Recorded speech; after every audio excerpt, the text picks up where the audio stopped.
Hello and welcome. I'm going to be answering NECO 2019 Commerce Objective Past Question 38.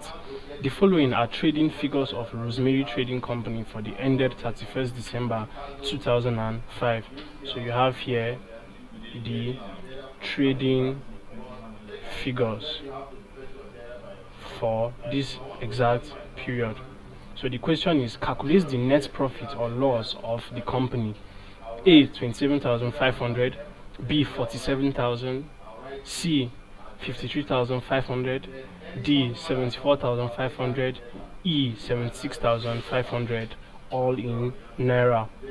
So to calculate net profit is expressed as gross profit minus the expenses.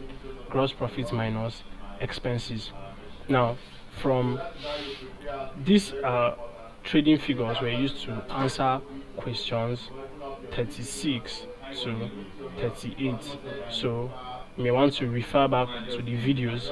Question 36 was where we calculated gross profit, and 37 we calculated expenses.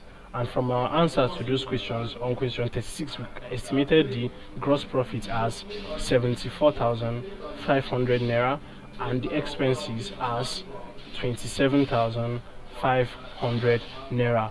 So from this, if we subtract that, our net profit is equal to 47,000 naira.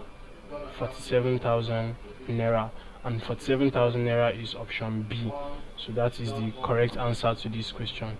So please subscribe to this YouTube channel for more videos and for more past questions and answers. Thank you.